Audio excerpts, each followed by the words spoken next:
Olá, bem-vindos ao Boletim da Semana do Sim Companies Times. Eu sou o João e a gente vai direto aos números e às notícias que estão agitando a economia do jogo. Vamos nessa!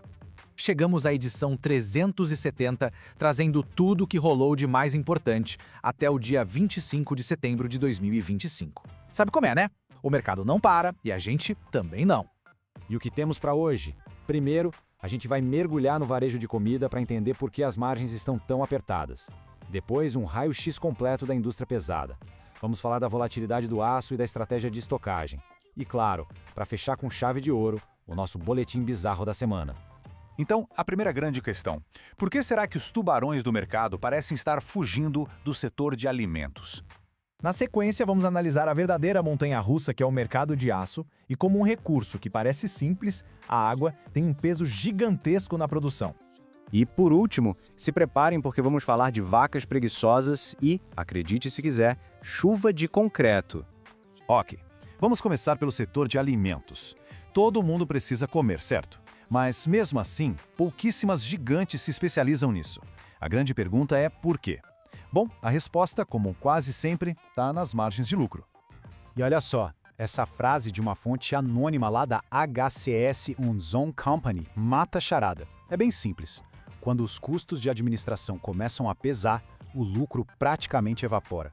E aí, o risco deixa de ser interessante para as grandes corporações.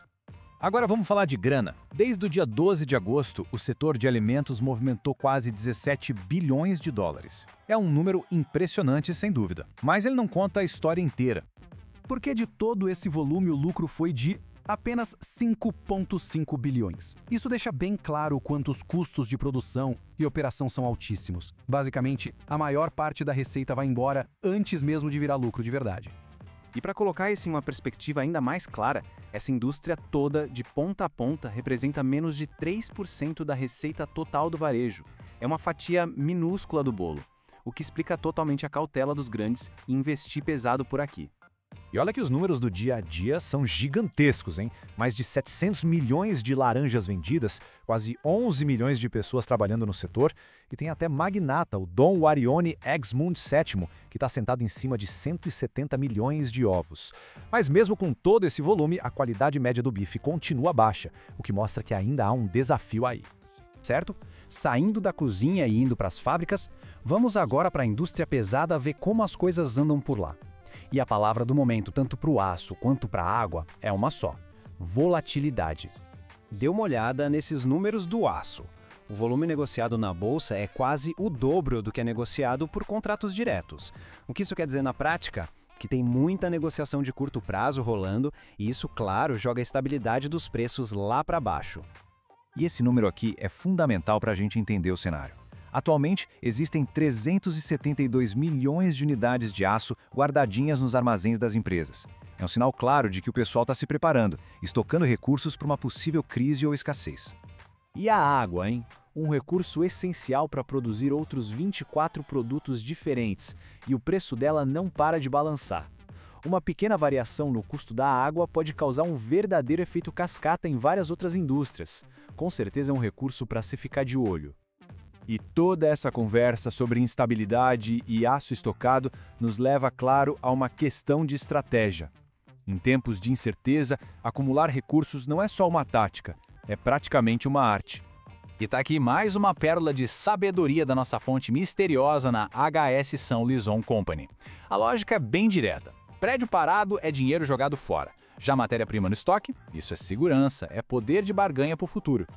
Isso nos leva à pergunta de $1 milhão, ou melhor, de muitos milhões. Qual é o tamanho ideal do estoque? Porque se estocar demais, o capital fica parado. Se estocar de menos, a empresa fica vulnerável.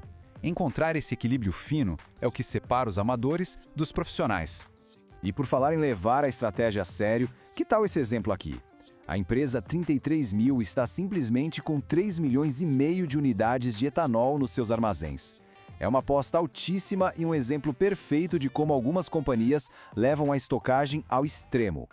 E agora, para a gente dar uma relaxada de toda essa tensão dos mercados, chegou a hora do nosso momento mais esperado, o Boletim Bizarro. Com aquelas notícias que, olha, parecem mentira, mas são a mais pura verdade do Sim Companies. Começando com uma nova lei do governo, a Chega de Corujas Noturnas. É isso mesmo. A partir de agora, os desenvolvedores de software estão proibidos de trabalhar à noite. A expectativa é uma queda na produção de eletrônicos, já que, convenhamos, a inspiração de muito programador só aparece de madrugada. Lá no campo, a preocupação é outra. Um surto da tal síndrome da vaca preguiçosa. As vacas simplesmente se recusam a se mexer, o que, claro, pode afetar a produção de carne e couro. Os cientistas já estão investigando se isso não seria uma nova forma de protesto bovino. Vai saber. E para fechar, uma notícia que literalmente caiu do céu. Um fenômeno climático bizarro, que já foi apelidado de chuva de concreto, está acelerando as obras de construção. Os ambientalistas estão de cabelo em pé, mas as construtoras estão adorando esse presente da natureza. E com essa imagem inusitada, a gente encerra o boletim de hoje. Fica aí a reflexão. Entre a caneta de um político e uma loucura do clima, qual desses fatores inesperados vai ter o maior impacto nos negócios amanhã? É uma boa pergunta para se pensar durante a semana. Até a próxima!